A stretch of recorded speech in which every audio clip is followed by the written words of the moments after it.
They came up to see me at the hospital. They asked me some questions about my daughter. Have I seen her? And I haven't seen my daughter. Naziah's father, Mervyn Jennings, had been in the hospital for weeks recovering from a stroke and other health issues when he learned of Naziah's disappearance from school investigators. We know Naziah went to school that day. She rode the bus home to her usual stop at Cornwall and 3 Mile. They have, footage of her getting on the school bus, and the bus driver did say that she did get off at her regular stop, okay? And she was supposed to have been coming home, like she normally do. But one of her biggest advocates says closure will only come once she knows what truly happened to her body. I don't think the full relief will get there until we actually have her. Investigators found the clothes and shoes Naziah was last seen wearing during a River Rouge search near 7 Mile in Berg shortly after she went missing back in January of 2024. However, they have still yet to find her body. I'm happy that he is finally willing to able to tell where she is. I'm also very happy that the rest of the victims that he has victimized are also getting justice.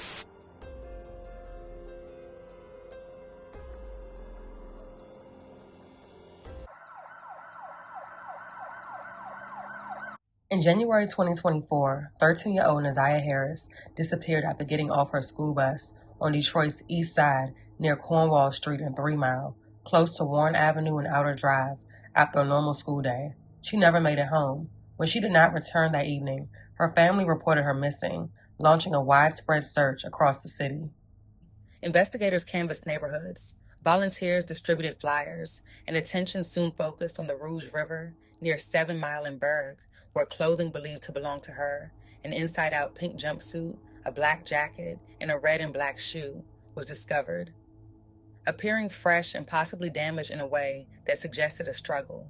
Weeks later, her school identification card was found near a bus stop at 7 Mile in Evergreen by a woman who recognized her name from news reports and contacted police.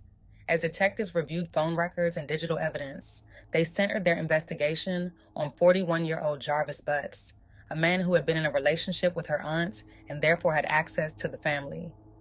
Prosecutors alleged he had been communicating with her inappropriately since 2022 and that she was pregnant at the time she disappeared, citing online searches about pregnancy and abortion-related topics conducted around the time she went missing. Authorities stated that on the day of her disappearance, she met up with Butts and traveled to Ypsilanti before returning to Detroit, where he checked into a motel, and that the following day, he was tracked to the Rouge River area, where her clothing was later found. They also alleged a broader pattern of behavior involving other minors, noting a prior sexual offense conviction from 2005 and charging him in 6 total cases as a habitual offender. In February 2026, just under 2 weeks before trial, Butts pleaded guilty in all 6 cases, including second-degree murder in connection with her death, and admitted to multiple sexual offenses involving 4 other minors. Under the plea agreement, he faces 35 to 60 years in prison for the murder charge, with additional concurrent sentences of 10 to 15 years, and he agreed to provide a truthful statement about what happened and where her body was placed, reportedly admitting he left her in the Rouge River near 7 Mile in Berg. Despite the guilty plea and the scheduled sentencing set for March 12, 2026. Naziah has still not been found, leaving her family without her remains, without a place to grieve, and without the sense of closure that recovery might bring, even as the legal case moves towards its conclusion. We begin with breaking news in the case of murdered Detroit teen Naziah Harris. Her accused killer, Jarvis Butts, has pleaded guilty to second-degree murder and criminal sexual conduct in 5 other cases. Good evening, everybody. I'm Ruparaj. Butts' guilty plea comes just days before his trial was set to start. Let's get live to Fox News' Ingrid Kelly. She's in Detroit with more on his sentencing agreement. Ingrid. Well, good evening, Roop. You know, Butts actually entered that plea at 3rd Circuit Court. But, you know, the question still remains, where is Naziah's body?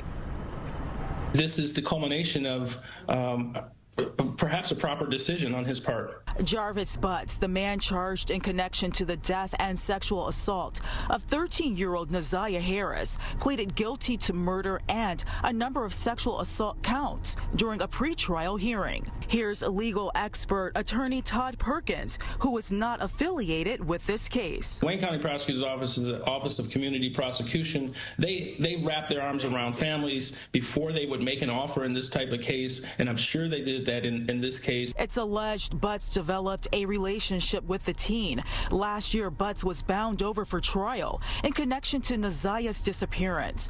She was last seen getting off a school bus on January 9th, 2024 in Detroit. It brings closure to the family, and I believe the family got something out of this in the sense that they had this great traumatic loss, but they have someone who makes a statement and also gives information to the prosecutor's office and law enforcement to bring that closure about. Yeah. Back out here live, Attorney Perkins, he actually spoke to us earlier today at Fox 2 Detroit Live. Now, back to Butts. He is set to be sentenced next month, and it's expected that he will spend decades in prison. Well, Jarvis Butts' guilty plea in the murder of Neziah Harris comes with a condition that will likely answer one of the biggest questions in this case, an honest admission about what happened to her body that was never found.